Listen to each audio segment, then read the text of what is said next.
Welcome friends to our fifth lecture in green chemistry.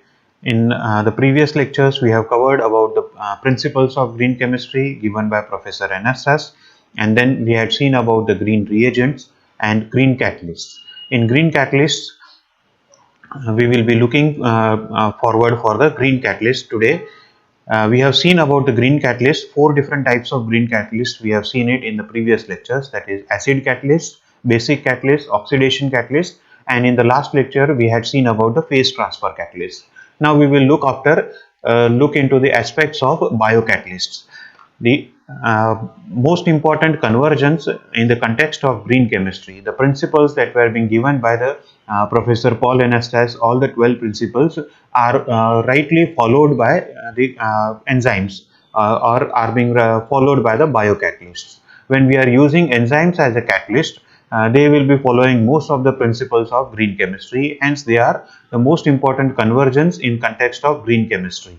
The biocatalytic conversions have many advantages in relevance to green chemistry. Like few of them are the most important, most reactions in the that are catalyzed by enzymes are performed in aqueous medium and at ambient temperature and pressure, because the enzymes are active at around 37 degrees Celsius or in the ambient temperatures.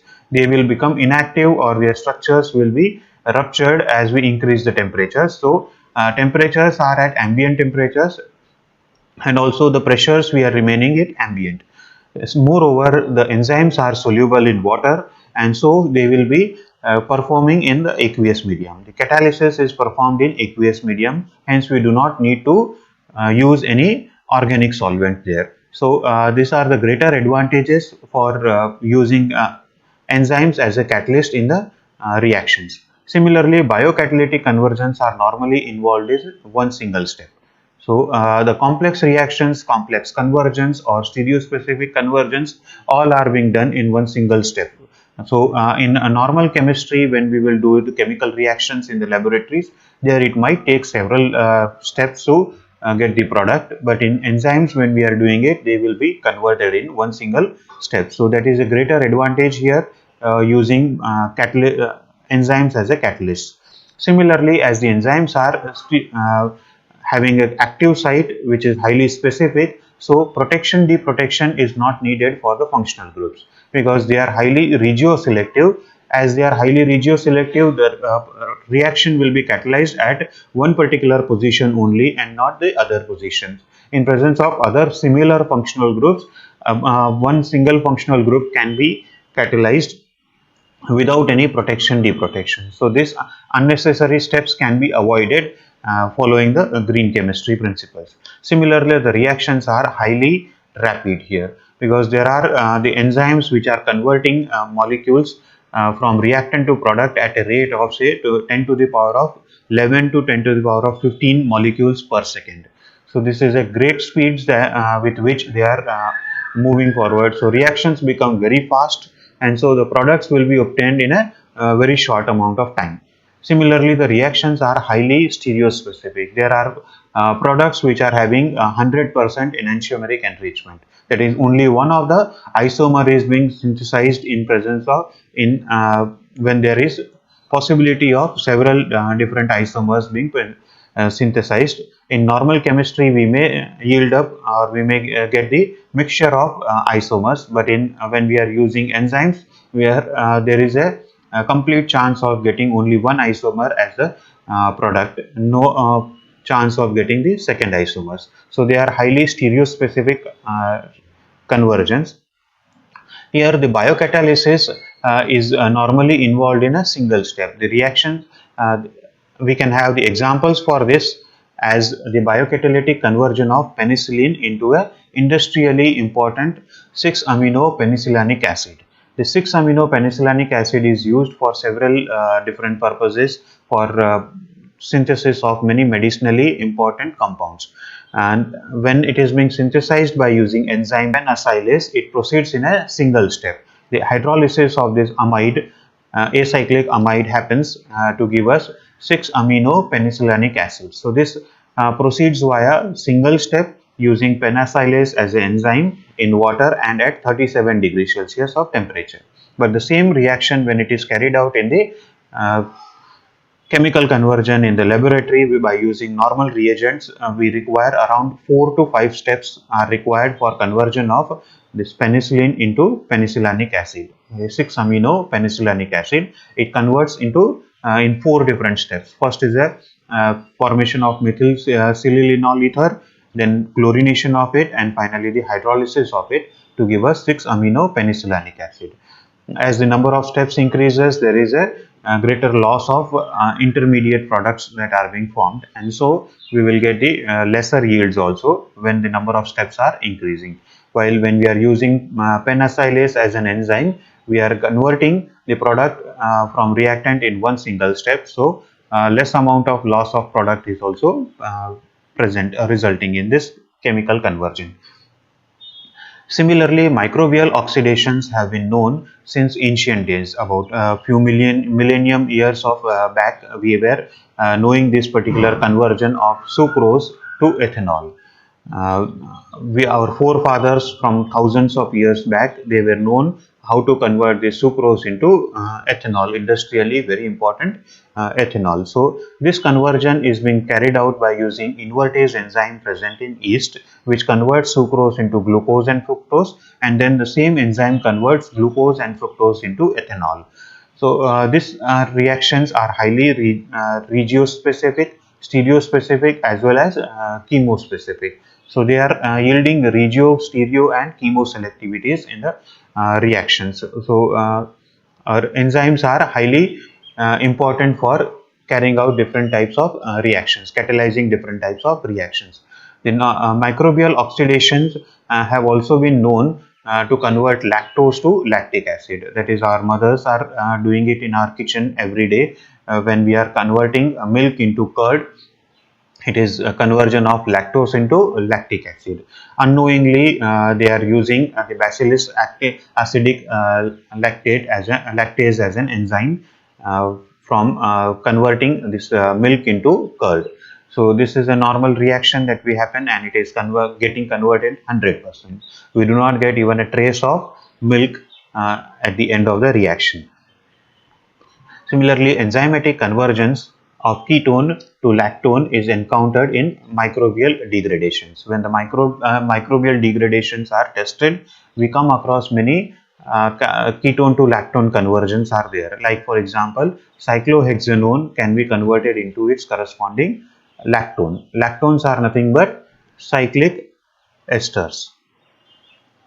Cyclic esters, we call it as lactones. So this lactone can be obtained from ketone, like cyclohexanone to corresponding lactone. We can do it by using a Baeyer-Villiger type of reaction with enzyme cyclohexanone oxygenase in presence of NADPH as a reductant and oxygen as an oxidant.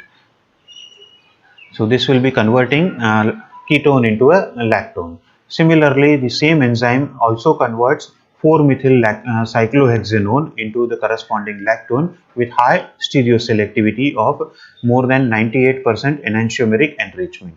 This enantiomeric enrichment means we are having 98% of extra amount of one of the isomer.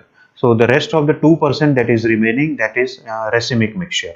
So 2% racemic mixture means 1% of each of the isomer is present. That is, when we put it, suppose we have say A isomer and B isomer, and if it is a 98% enantiomeric enrichment is there, then this will be, suppose A is having extra 98% enantiomeric enrichment, we are getting it for A isomer, then the remaining 2% that is there, that will be distributed between the two isomers. So we will have a total of 99% of A and 1% of B will be formed.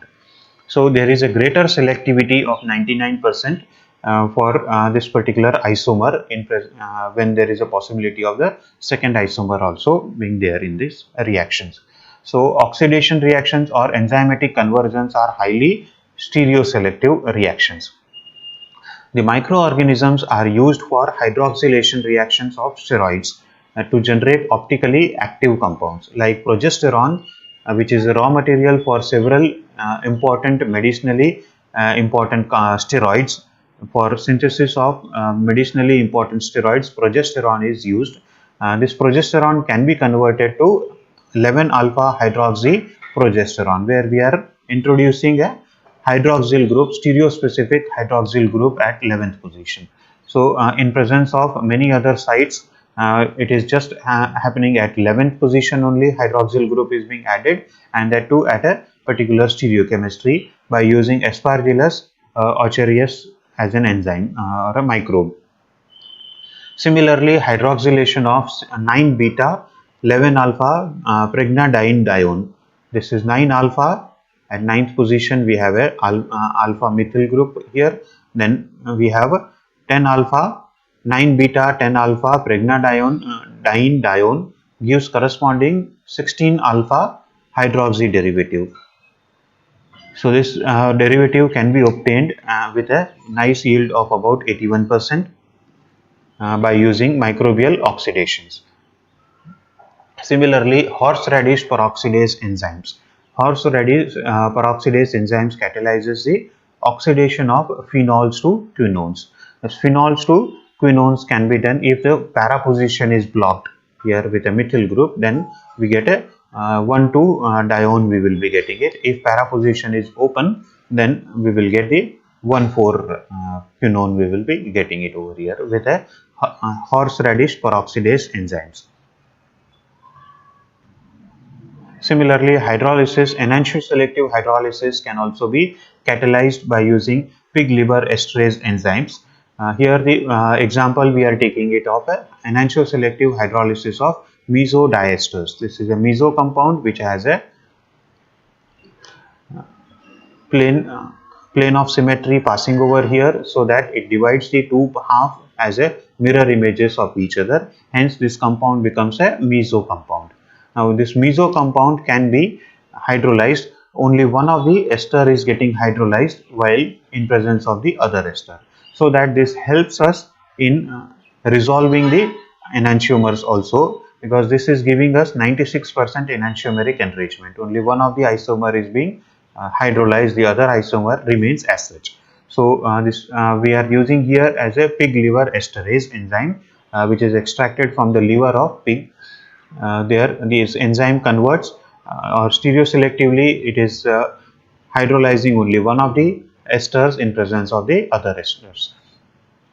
Similarly, hydrolysis of N-acyl amino acids is done by acylase enzyme for the enzyme enantioselectively. Acylase enzyme enantioselectively.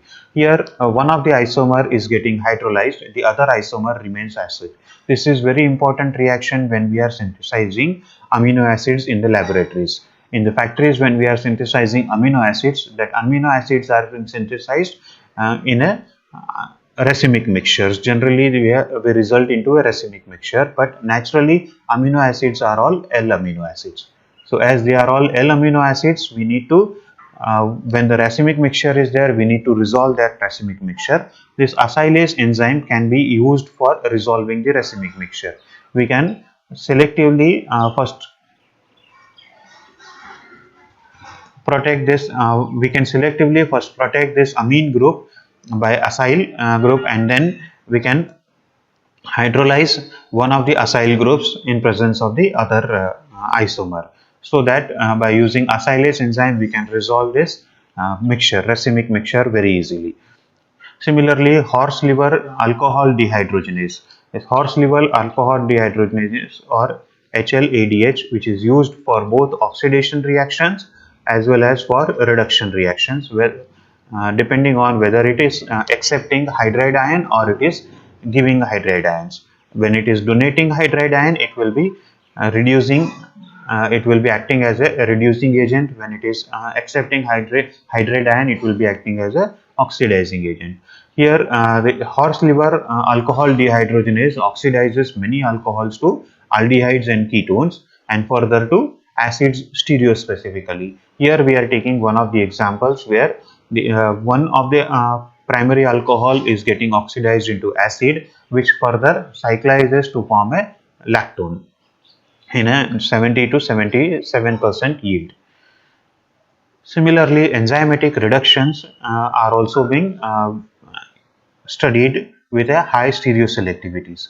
This were first being studied by Prelog Prelog studied the enzymatic reduction reactions. He studied the Baker's yeast for reducing this ketoesters.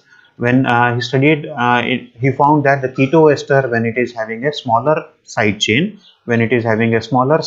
it gives us S alcohol, while when it is a longer side chains are there, the same enzyme will be giving us R alcohol. So there is a selectivity we can obtain it from here. In the reduction of this keto group, will be stereoselectivity is obtained. Similarly, there is a functional selectivity, chemoselectivity is also there, functional groups. Ester group can also be reduced as well as the keto group can also be reduced. But in presence of ester group, only keto is being reduced here and not the ester group. So it is showing the stereoselectivity as well as chemoselectivity also. There are several other examples also of enzymatic reductions are reported with high stereo, regio and chemoselectivities. Like for example, in this horse liver, alcohol dehydrogenase enzyme is utilized for reduction of this ketone group, where it stereoselectively reduces to alcohol having 100% enantiomeric enrichment. Only one single isomer is being obtained when there is a possibility of two isomers. Similarly, this reduction of keto group also by horse liver alcohol dehydrogenase enzyme in presence of NADH as a coenzyme reduces this to a stereospecificity of 100% enantiomeric enrichment. Only one of the isomer is being obtained when there is a possibility of two. Also, in this reaction, we can see that there are two keto groups are present, but only one of them is getting reduced in presence of the other. That is, it is showing regioselectivity also, and also the stereoselectivities are being obtained here. Similarly, when we look it into the keto acids when they are reacting with liver dehydrogenase, lactate dehydrogenase, L-lactate dehydrogenase in presence of NADH gives us alcohol with 98% enantiomeric enrichment. Similarly, when T-Brocae microorganisms are used, then if a shorter side chains are used, it gives us R isomer. If a longer side chains are used, it gives us a S isomer with a high yield of high stereoselectivities of 96% stereoselectivities. We can obtain it when there is a possibility of two isomers are being synthesized, two isomers of formation. If there is a longer chain, we get only S, while if there is a shorter side chains are there, then we will be getting predominantly R isomers. So these are the examples for enzymatic or biocatalysis that we can use it for as a green catalyst, or in making the process greener, we can use this biocatalyst. Nowadays, biocatalysts are being utilized for many different types of reactions, as biocatalyst gives us stereospecificity, regiospecificity as well as chemospecificity. So there are high selectivities are there, then there are advantages like they are being conducted in aqueous medium and at ambient temperature and pressure. So the temperatures are normal temperatures we require it, and also in the open vessels we can do it as the pressure required are 1 atmospheric pressures. So the reactions are much ambient. There is less probability of accidents, and there is no uses of any toxic materials there. So this biocatalyst provides as a very good option for a green catalysis, for a green synthesis of organic compounds. Thank you very much.